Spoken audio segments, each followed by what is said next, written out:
由吴磊、赵露思等主演的古装剧《星汉灿烂》正在播出，剧情继续发展。程少商跟着三叔母离京，却不想一路上遇到的危险并不少。程少商这一次远行成长得很快，他不仅体验到了民间疾苦，更是了解将士们的艰辛。生在乱世当中，自身安危尚且难以保障，自己还有什么资格去要求自己过得多好呢？也就是这一次的经历，程少商跟楼瑶的感情升温。程少商虽然一直把楼瑶当朋友，但当楼瑶提亲的时候，程少商也犹豫了一下。在古代，婚姻自来就是父母之命，媒妁之言。既然楼瑶承诺成亲后不会约束他，楼瑶又是真心喜欢他，程少商也就同意了。但是后来何昭君家里出事，父亲和兄长全部战死沙场，何将军临终遗愿是希望楼瑶跟何昭君成亲。迫于无奈，也为了完成何将军的意愿，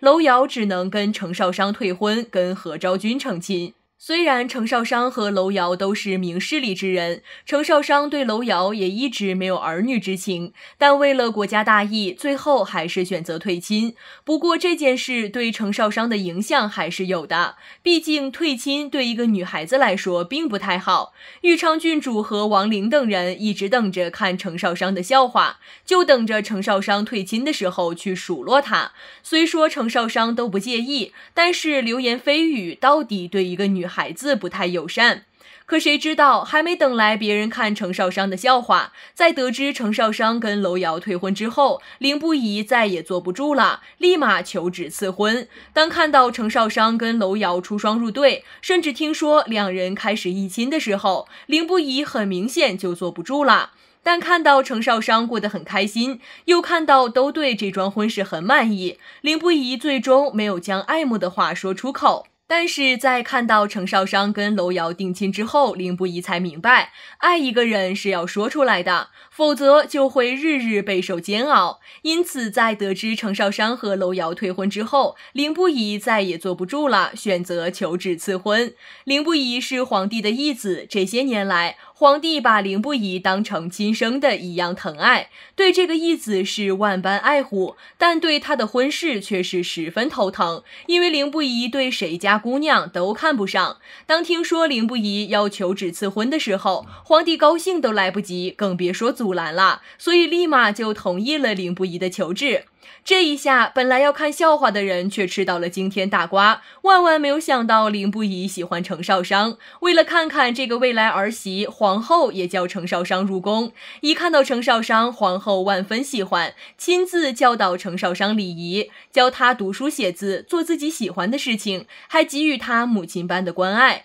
就连程少商的吉吉礼都是皇后亲手操办的。都以为程少商跟凌不疑两情相悦，最后肯定会走到一起，但谁能想到凌不疑最后还是弃了程少商，抛下他一人离开。霍侯是当今皇帝结束乱世、成就霸业的第一大功臣，可以说没有霍侯就没有当今皇帝的称帝。为了配合皇帝的军事战略，霍氏全族死守城池战死，而凌不疑的母亲霍君华就是霍侯的亲妹妹，而霍君华嫁给了凌侯。为了保护霍氏唯一的血脉，所以皇帝收养了凌不疑。但其实凌不疑根本不是凌侯的亲生儿子，他其实是霍侯的亲生儿子，而他原本的名字叫做霍无伤。当年重兵围困孤城，凌侯里通外贼，害死了霍家老小。霍君华暗中发现了丈夫凌不疑的计谋，而他的亲生儿子真正的凌不疑阴差阳错穿上了霍无伤的衣服，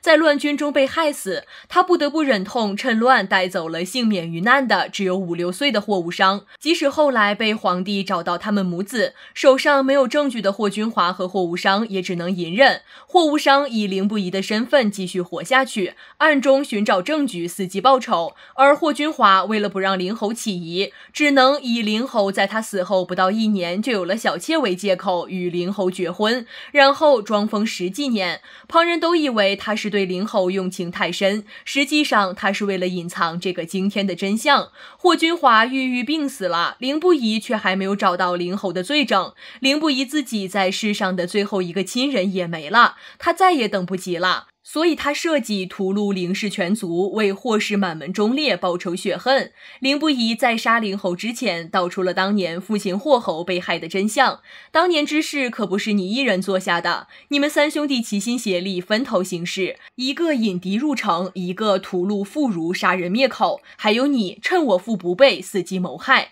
你恐怕不知道，当时我就藏在父亲书房的暗阁中。而他之所以选择这么激烈的复仇方式，是因为他知道当今皇上仁厚，尤其天下初定，他不愿意用这么残忍的方式定凌氏全族的罪，这样会寒了当年不顾一切誓死追随他成就帝业的功臣的心。但是为了堵住悠悠众口和霍氏一族报仇，他最多只会杀几个罪魁祸首，然后将其他族人流放或者充军，这就是帝王的权衡。但是凌不疑要的不是这样，他霍氏全族被凌不疑几兄弟屠戮，而现在只留他一个人孤零零地活在这世上，这样的深仇大恨怎能只是杀几个人就能抵偿的？凌不疑的复杂的成长背景让他没有办法全心全意地去爱少商，而做出屠戮凌氏全族这个决定以后，为了不连累少商及程家，他不得不忍痛推开少商，而害怕牵连程家的少商面对凌不疑这样的隐瞒和不信任，不得不和第二任未婚夫凌不疑退婚。伤心难过之下，程少商请求退婚，一个人躲到皇宫中。虽然最后凌不疑跟程少商还是在一起了，但凌不疑离开的那段时间真的太让人难过了。